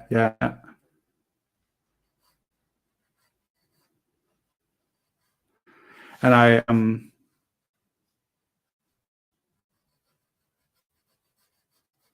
yeah, I want to just from my own experience of things, to think there's often like there's this initial spark and magic to an experience or a relationship or learning a new thing, and there's this amazing kind of beginning energy, and maybe even in a painting as well. Like I've spent like the last 3 years focusing on the beginning, and I feel like all the sketch practice initially had been like, I want to be able to start strong with a sketch and have a direct flow to something. If I'm going to settle into it for a long time, I want the initial spark to be something enjoyable, and then to be able to settle into something longer. But the past 3 years has almost all been about starting strong and that initial beginning, which is interesting to think about.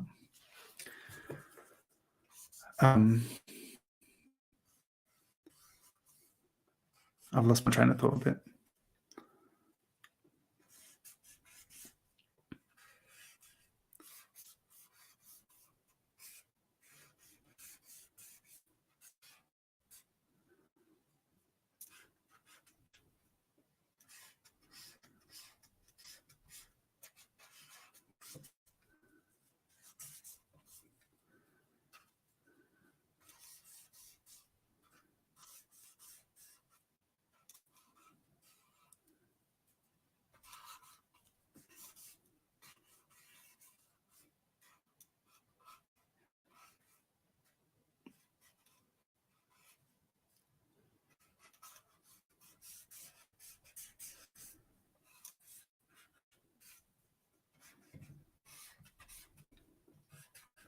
This is cool. I'm glad we spent an additional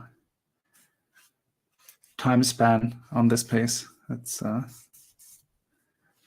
just love all of these photos. They're so cool. Does anyone have any favorites so far? Anyone still working on the first portrait?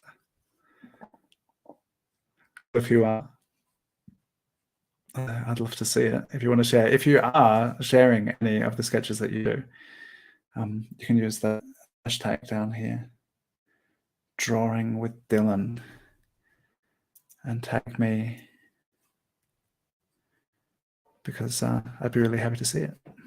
And you can tag Rada as well, and any of the models if Instagram tags are up on the reference image as well.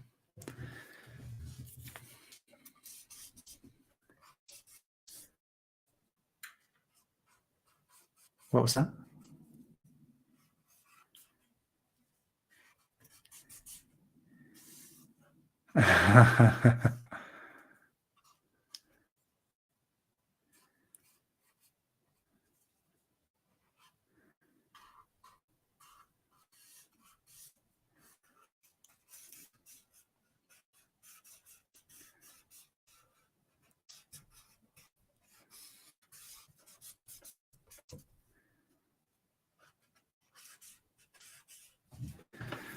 It'd be really interesting though, the context of a lot of these shoots. I think some have been editorial magazine thing, and I'm not sure some of them are just like private passion projects. But how an image can kind of create a world of kind of association and ideas and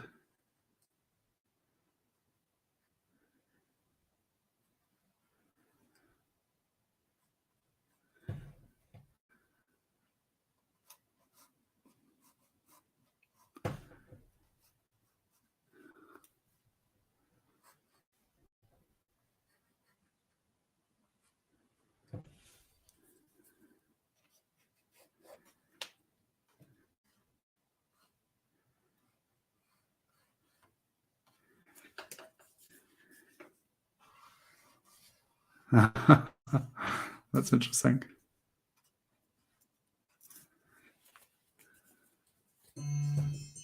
All right. Yeah, that was our second 10-minute timer. So that's it. This one, I like this one. How's everyone else doing? We have one image left. I could have had so many more, but I've got to sleep soon.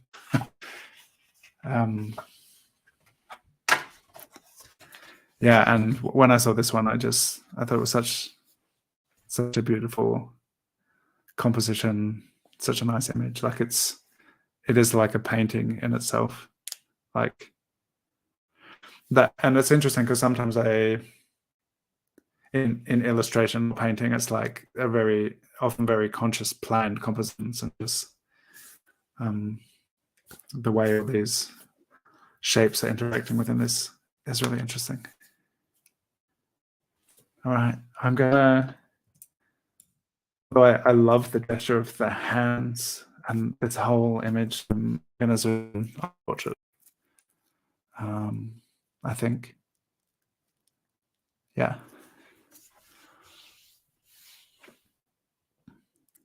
And I'll just should do it. I'll do it 10 minutes. We'll do 10 minutes and 10 minutes, so we get a feeling of when we're like halfway. And oh, and let me know, hashtag I want to win, if you'd like one of these sketches. And once this is done, I will go into I'll look back at all of the drawings that I've done, and I'll use the winner selector, which is part of StreamYard, and someone will win. Send it to anywhere in the world where things are able to be sent to.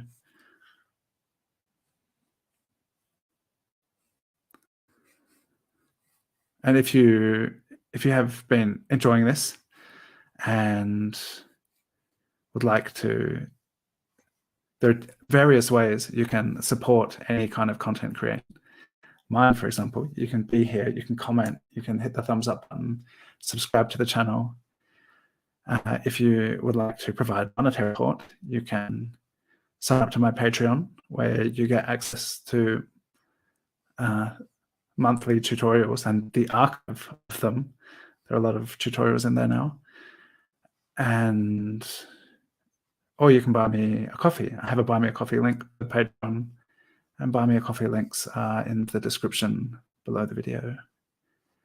But in whatever way you are here participating, it is wonderful to have you with us. And thank you, big thank you to those of you who support me and what I love doing. It's really an honor to be able to do this and share it with you.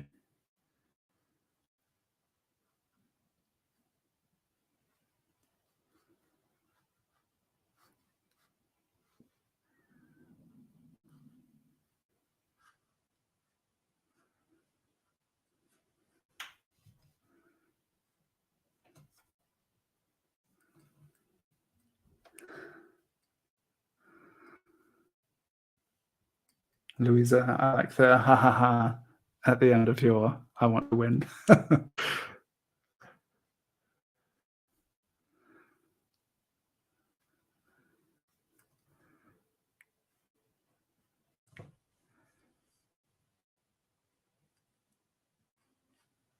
Shannon, will you try out the Skype OBS setup?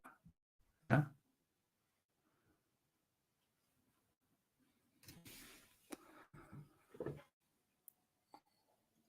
Mm.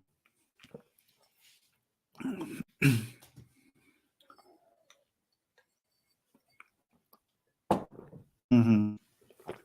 Yeah, I think the advantage of StreamYard is that, because I was doing it on OBS, and first everything would be like everyone's input would be delivered to my computer, and then we'll go into OBS or Skype and OBS, and then from my computer into the live stream. And with StreamYard, it's like each input is just put straight into StreamYard. And I think it definitely has its advantages.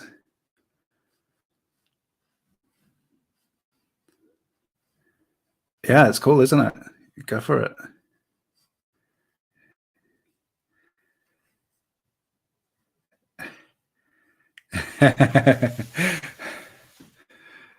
But yeah, it is really interesting. Maybe that's it. It's a high. I've often mentioned that when I start a day or like coming here, I was kind of like, I was ready to sleep when this live stream started. But once it starts happening, it's like I feel really energized by the drawing practice and the conversation. It's really cool.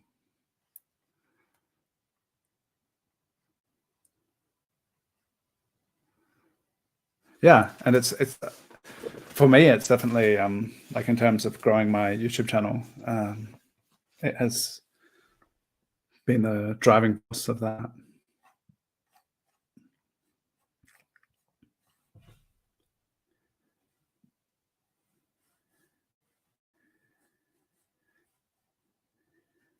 Even if no one comes,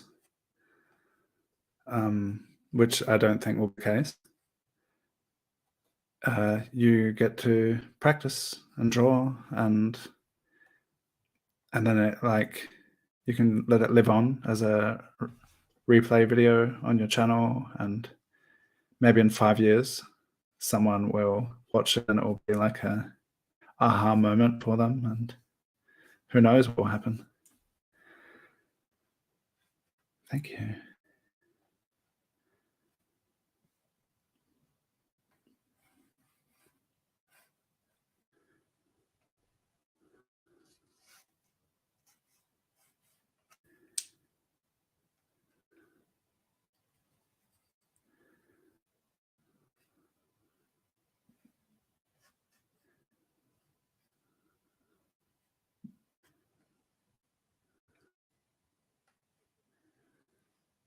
Oh, that's nice.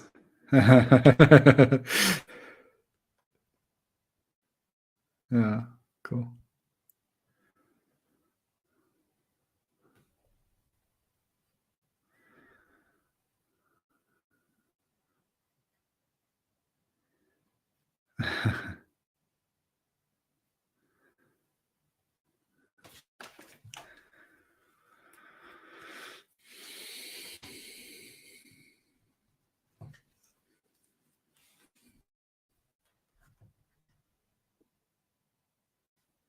Mm. On a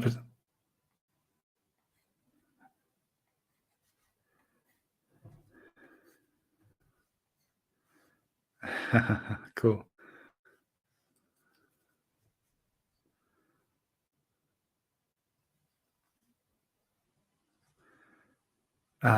Thursday. Yeah. And I think it's going to be later. There was some time issue, and it was going to be, I think it was going to be a bit tight for him. So I think we're starting an hour later. I'll reconfirm. I'll check in with that. But yeah, Mark Sheff will be joining us on Drawn Together on Thursday. He is an artist and curator and life coach and art teacher, and I think maybe he had a background in graphic design as well. And we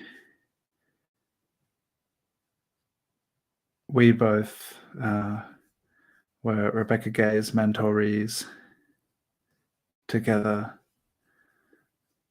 So we learnt a lot about image making from Rebecca together.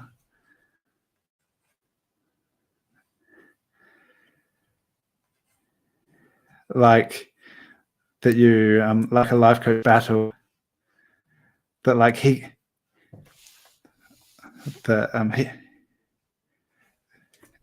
everyone just benefits. So it'd be like you say some insightful wisdom, drop the mic, and then he picks it up and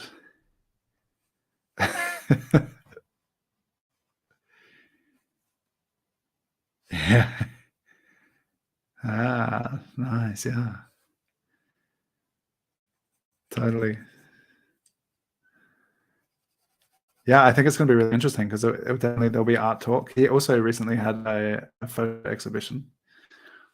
I don't know.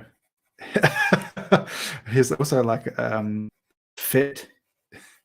He was he was doing, what is it called? There's like some famous thing where people will like do the challenges and run through mud and climb over things, and I don't know, something. But he was yeah, he was doing that for a while. He's got a couple kids. Um, is he real? We'll find out. We'll find out on Thursday.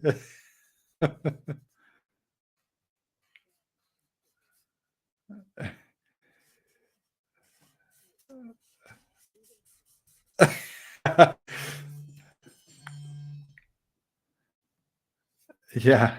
Oh yeah, yeah. I was just going to put my password, my code in on screen here. I didn't. I don't know. Here we go. Next 10 minutes. It went off because now I'm in power saving mode. This is like the final stretch. The final 10 minutes, and my phone is like giving up.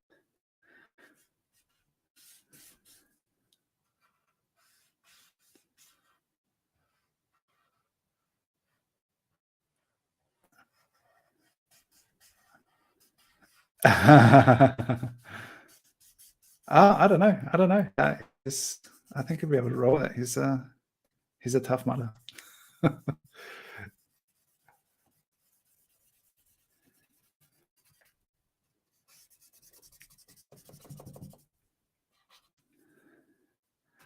Right, so this is an extra stressor at the end that the countdown has disappeared.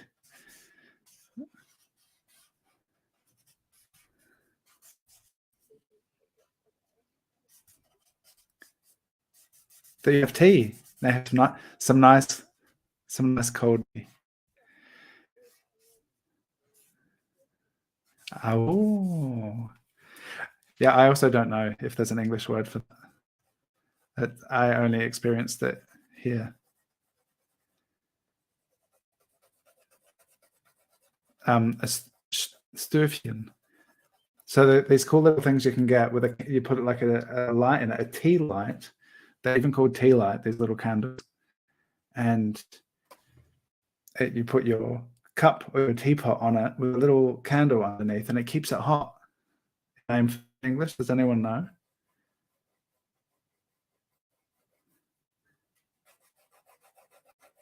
Yes, you do. As well called tea lights. Yeah. Yeah, I always just thought that that's a funny name for a little tea light, but they're actually for keeping tea warm, hot even.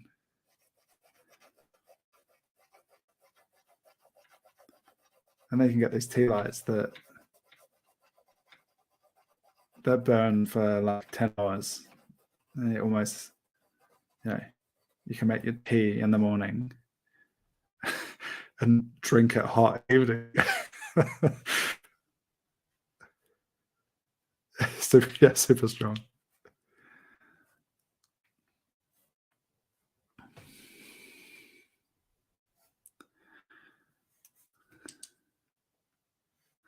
So this be a last chance to say hashtag I want to win. If you haven't done so, I would you to enter the giveaway. I encourage you to put that in the live chat. And if you're watching the replay, thank you for watching the replay. If you are able, and I'm sure not everyone is able to at the same time, but if you're able to make it to one of these live streams live, each time I do a multiple sketch live stream, I give away one of the originals.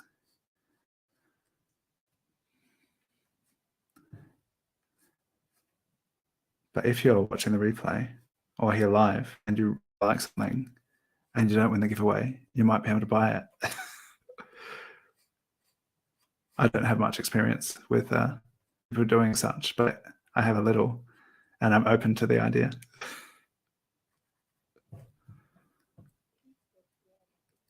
Teapot warmer. That's interesting, because usually German has these long put together words, but in English this time it's rather than Stöfchen, teapot warmer.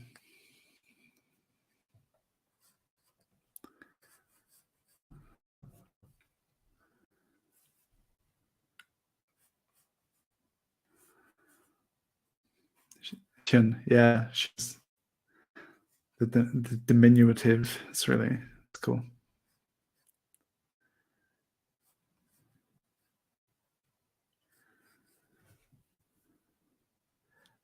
Why is a Mädchen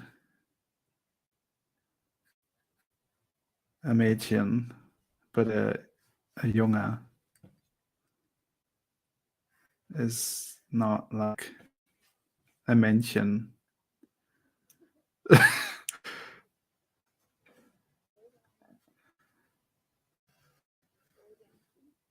Yeah, so Fräulein is like Frauchen.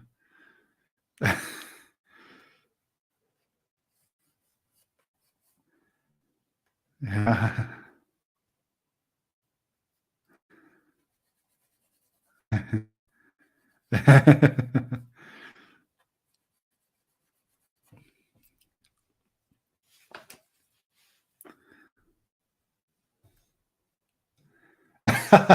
Catherine says here we call that teapot warmer the microwave.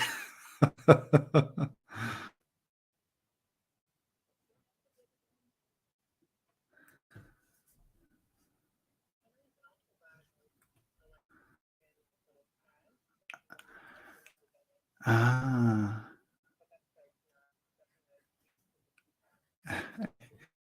Yeah. Yeah.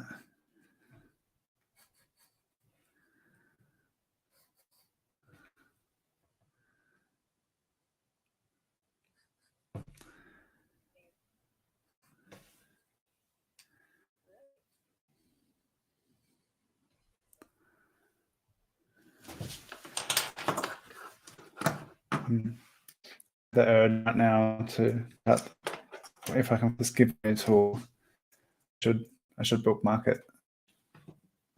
Oh, here. Chrome remembers I've searched for it in the past. StreamYard's giveaway tool.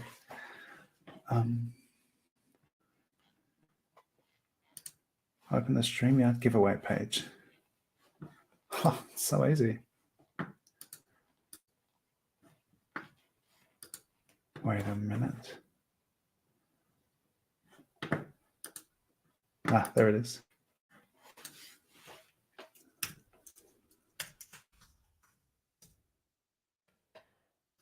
Start collecting comments. Entries so far. You've got 2.5 minutes to enter the giveaway.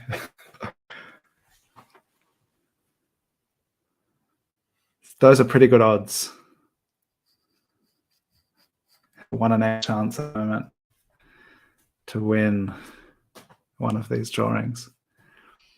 You're welcome, Louisa. I'm glad to hear that this was amazing fun.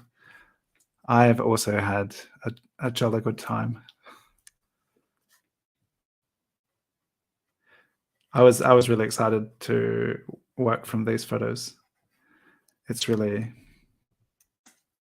I've been very moved by them. I think May was the first time I saw some of Rada's photography. And each new post I saw, I'm like, oh, it'd be so good to draw some of these in a string.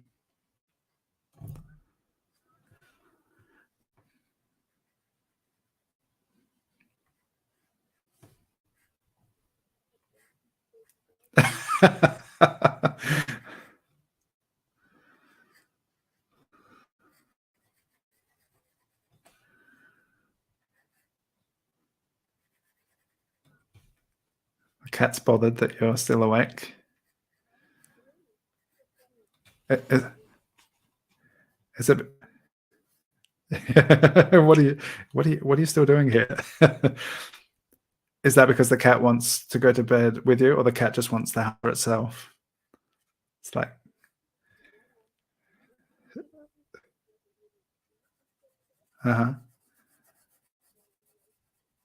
wants you to. Okay, wants freedom to walk the night.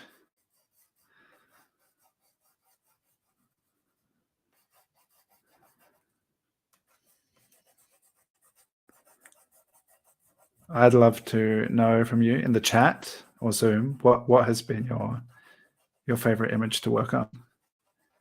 What do you feel has worked for you, or what was challenging?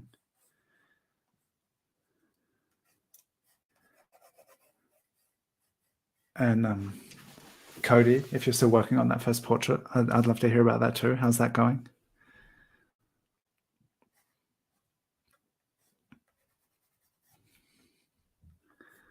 Oh, 2 seconds left. Stop. All right, I'm going to hit this button here. I want to win. Ding, ding, ding, ding, ding, ding, ding, ding, ding, ding. Winner! Lisa Blackaby is the winner.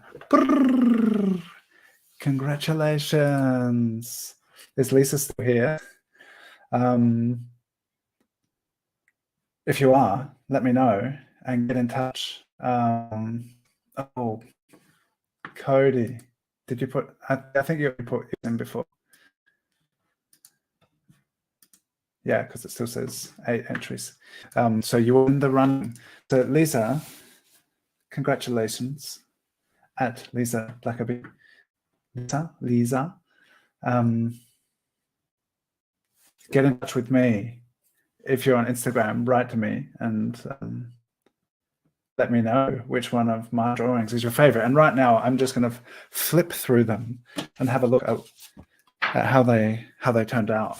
I just dropped one on the floor. I'll pick it up.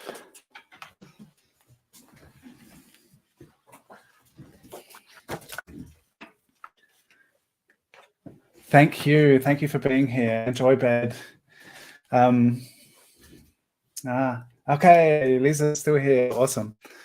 So yeah, famous bird, very famous bird worked for you, Sonia. That's cool. Yeah, that was such. Oh, they were all such nice images. But yeah, that was one I knew for sure with a very famous bird. It's like, oh, we've got to do that one. That first image, it's so interesting to like push it down to 10 minutes, like easily worthy of like a 1 hour drawing session, like each of these, I guess. Really like how this one turned out in that limited time frame. Oh, I've got that thing up here. Go away. That's really nice. I like how it was like off to the side and there were just some really clear shapes like around the face. It was really cool. That was fun.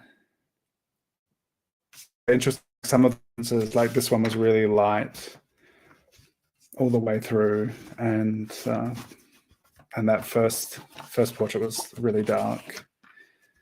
So it's interesting to have an array of different kind of qualities to the images that we're working with. The frog. This pattern was really cool, and yeah, very very famous bird. So those are my drawings. And Lisa, if you're ready, which one of these was your favorite? Then just say that one, and if not, you can think about it and let me know on Instagram, and I will get it to you. That's interesting, very interesting. Catherine was disappointed that the 20-minute drawings did not seem twice as resolved as the 10-minute ones. Yeah, that is. I have so often had the experience that when I start with a quick time frame and it's like, oh, now I have more time, that then at the end of it, it often seems like it's possible to get less done with more time. And you think, oh, I've got time. So it's interesting to observe the things. I've had that happen so often. And but now I just kind of practice when I get into the rhythm of like doing these 10 minutes. And that's kind of what's interesting to do this 10 plus 10 thing. Like I had the counter go off at 10. So I could have been like at 10, it was already a similar level to the first ones. And then with the additional 10 minutes, it's like, how can I kind of sculpt it and add some definition where it's needed? So both of these are the 20-minute drawings. And so it kind of feels like I just keep in the rhythm of the preceding drawings in this 10-minute kind of rhythm. And after doing a lot of practice, kind of get a feel for what I can do in 10 minutes. And then try and get to that stage when I know I'm like halfway. And then be like, okay, now I have that time to refine things a bit more. So I don't know if that's helpful. Maybe it is. But it's definitely been a big part of practice, because that's something I often noticed when I was started getting into this timed sketching practice, that it's like, oh, just because I have more time doesn't mean it's better. For a while, I felt like my 2-minute drawings were better than my 4 and 6-minute drawings. Like there was often this like free flow to the drawing. Let's like, there's not much time, just get to it. And they kind of, I felt like they had more life to them, and it's like, I clearly remember that like 2 years ago, thinking some of my 2-minute drawings are better than my 6 ones. But I've been able to, with the weekly practice, which everyone is welcome to join on Tuesdays, that is something I've really been able to address and kind of keep practicing and focusing on in a really fun and relaxed way. So yeah, good luck with your practice. Keep drawing, everyone. And you're welcome to come back here. If you're not already, subscribe to the channel, because there's Drawn Together most Thursdays, and every couple of Saturdays I do one of these multiple drawing live streams, and I would love to have you join us. Thank you all so much for being here. It's a super fun way to practice together, and enjoy the rest of your weekend, and see you next time. My pleasure.